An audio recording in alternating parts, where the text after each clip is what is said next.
ګرانو مینوالو یو ځل بیا ستاسو په خدمت کې د یو نوي ویډیو سره حاضر یو چې په دې کې به تاسو د پښتو نوي میمز چې کوم راغلي دي به تاسو ګورئ خو چونکې د سوشل میډیا میمز دي هر قسمه ژبه پکې استعمال شوې را او ډېر ګډوډ ټکي پکې استعمال شوي دي نو مینوالو مهرباني وکړئ ویډیو په هیډ سپون باندې واورئ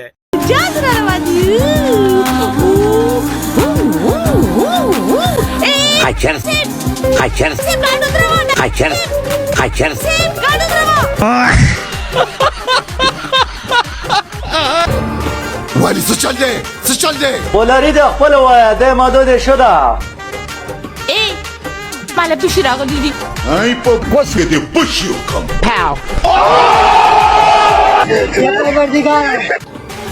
خدای خو دې به خو باسا تا دې خدای پاک په شرمونو و شرمای او خدای دې په دې مخبره کې سری کونی ودروا اوس به دلته کې کوم دی تا ته په دې مورې کې دنه کوم اوس ټینګه ما خو دروغ وی څوک دروغ کوي ما خو دروغ وی دا چا دروغ وکړي ما خو دروغ وی اوس کې د خپل د غنونو ستره برابر کوم یره داسې مې داړه خفه شو غوږی نظر دی وچو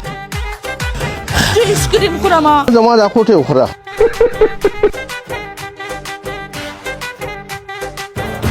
واشنم دې ګوره مرګرو په دې چل کار نه کیږي مړه به که خیر دی خو مالا به اسکریم اخلي بیا خو شاته کو بیا خو خبر اوران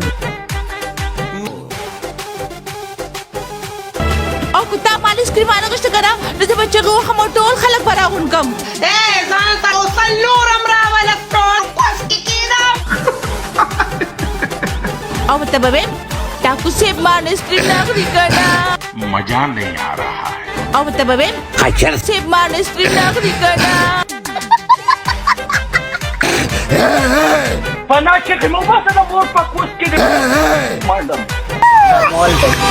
ما غټي غټي سټي جوړولې دي غټ غټ بدمعشان می جوړولې دي خور خختک دیوغم په خبره باندې रिलैक्स څوک مستعد او جاړم درته په کابل کو کې او چې په کومه کار نه کوي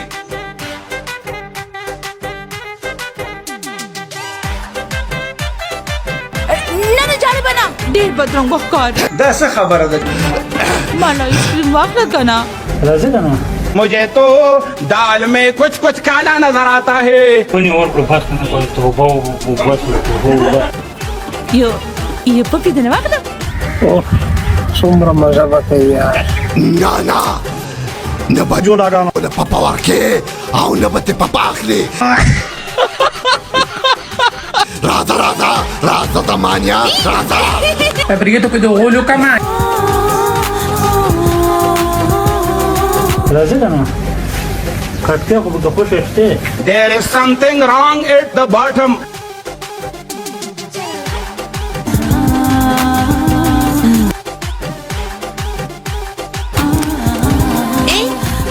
ټاکو سیب دا ځل ګرال څه پاکا دا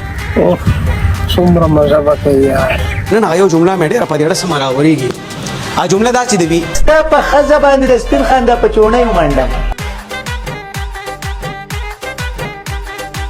ټاکو سیب شاباش راشه دا څه پاکا والله خسته ښه توبه واسه بس یا لکه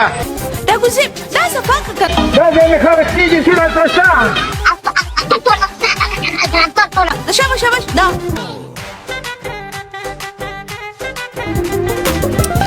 دغه زیدیم او شباک څه پاکا مړه مونږ نشو برداشت کولی یاره سم دی مونږ ډېر کوشش وکړو بس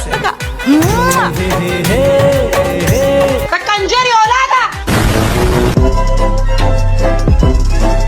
دغه سړی نیول غواړي لکه دا سړی ونیسه یا सलाह का सड़े नहीं वो